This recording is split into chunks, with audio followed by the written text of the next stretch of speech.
మేము కొన్ని చర్యలు చేపట్టడం వల్ల గత 3 రోజులుగా అత్యధిక వర్షాలు వచ్చినా హైదరాబాద్లో కొంత నియంత్రించగలిగినాము.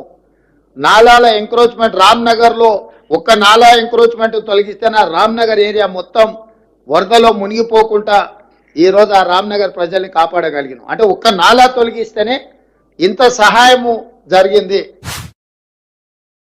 ఇప్పుడు మనం రామ్నగర్లో మొన్న ఏదైతే ముఖ్యమంత్రి ఆదేశాలతో హైడ్రా నాలా మీద అక్రమంగా కట్టిరని చెప్పి ఏదైతే ఇల్లును గులగొట్టిరో ఇదే ఇంటి దగ్గర ఉన్నాం మనము.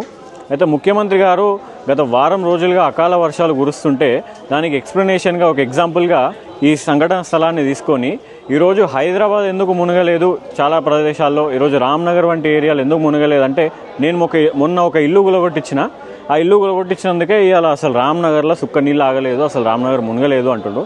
సరే మరి అంతగానము ఇల్లు కులగొట్టి అక్కడ ఏం పనులు చేసిరా అని చూస్తే జస్ట్ కులగొట్టి పోయిరు. ఈ కులగొట్టిపోతే ఎట్లా నీళ్ళు ఆగినాయో నాకైతే అర్థమవుతలేదు.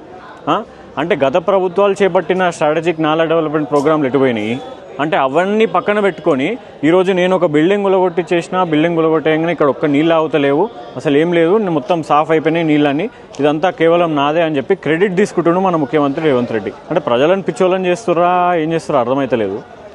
ఇక్కడ అసలు కులగొట్టి వెళ్ళిపోయారు, దీనివల్ల అసలు నీళ్ళు ఆగకుండా ఉన్నాయి అంటే అసలు నాకు అర్థమవుతలేదు. అసలు ముఖ్యమంత్రి గారు అసలు ఆయనకు చెప్పేటోళ్ళన్నా ఎట్లా చెప్తారో అర్థమవుతలేదు, మరి ఆయనన్నా కొంచెం పరిజ్ఞానంతో మాట్లాడుతుండా లేదా అని అర్థమవుతుంది. సో ప్రజలు ఇవన్నీ గమనించాలి. ఇట్లా ఇల్లు కులగొడితే నీళ్ళు అయిపోయినాయి, నాలాలు నేను సాఫ్ చేసేసిన అంటే అది కరెక్ట్ కాదు.